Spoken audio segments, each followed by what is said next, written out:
teaching the kids to play so that he can enter a rock and roll contest and get himself on the end. Okay, the end. Yes, that's it. The end. All right. Speaking of stupid plots, Noise is off. One of my all-time favorite comedies.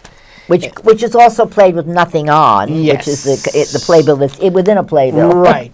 Well, Noise is Off is the ultimate insider's play. It's 3 acts. First act, dress tech rehearsal. Second act, opening night. No, it's not. I don't know if it's opening night or if it's or a typical. No. Oh, you're right. It is opening night. Typical performance of this play, or possibly the opening night. I forget.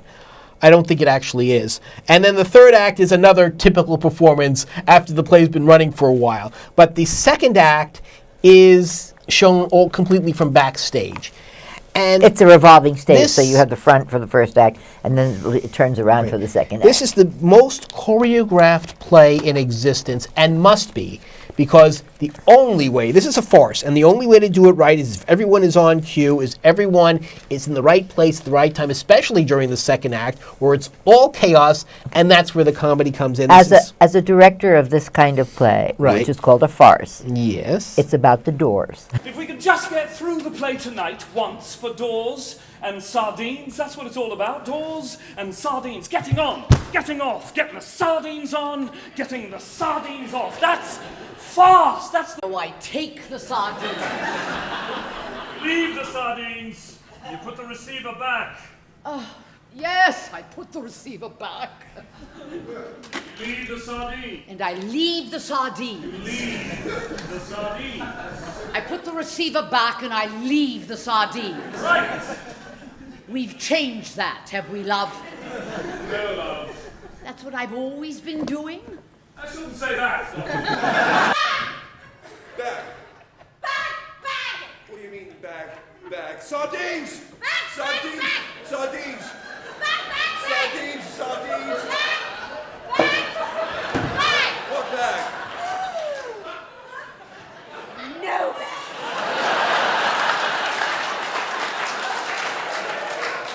No bag. Your bag! Suddenly, here, now, gone! It's in the bedroom. It was in the bedroom. I put it in the bedroom. I'll put it back in the bedroom. Where's it going there? The box! The box? They've both not gone! Yes. The more doors and the more slams, the better the play works. But we have the added bonus of the cast not only playing the people in the play, but the actors who portray these roles. That's the set of. So you have Andrea Martin as the maid who's walking around with a can of sardines, and you have the standout here is Amika Hilty. She plays a dumb blonde who's playing an equally dumb blonde. And she is a standout, and I'm not saying this because she spends half the performance in her underwear. She really has. Well, Megan Hilty was one of the stars of Smash, so we love Megan Hilty. But you know what? We also loved her in 9 to 5, and a few other things that she did.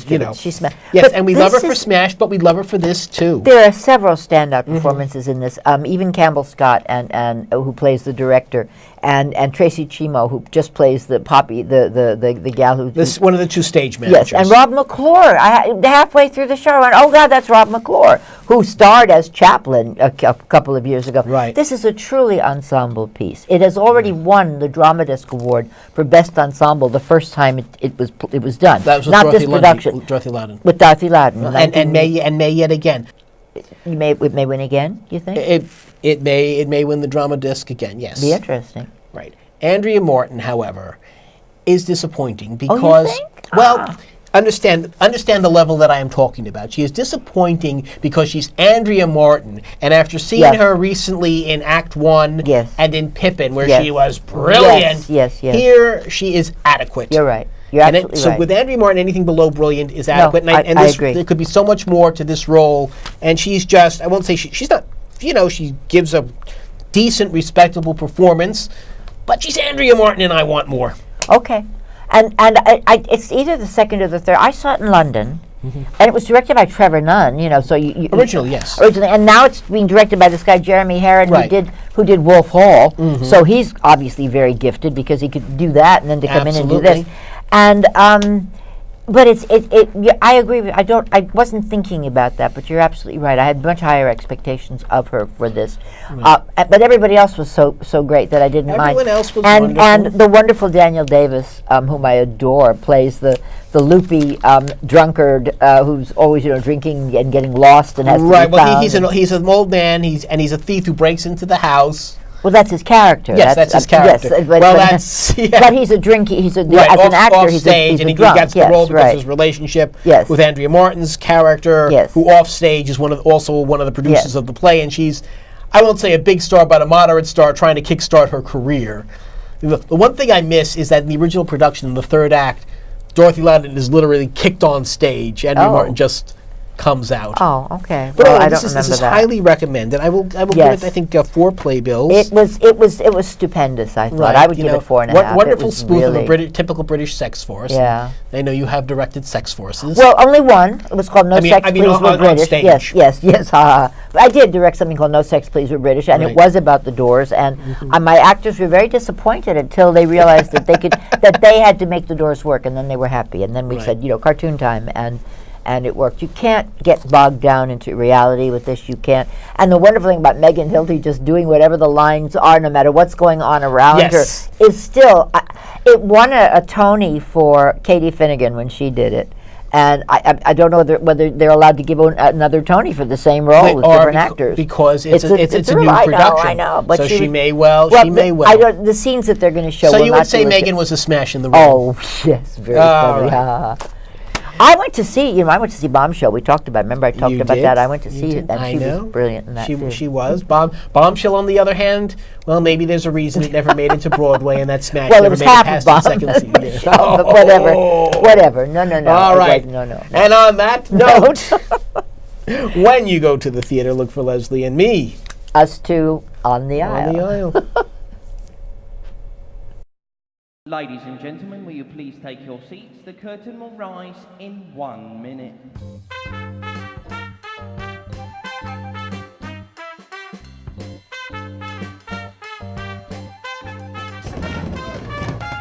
Ladies and gentlemen, will you please take your seats? The performance is about to begin.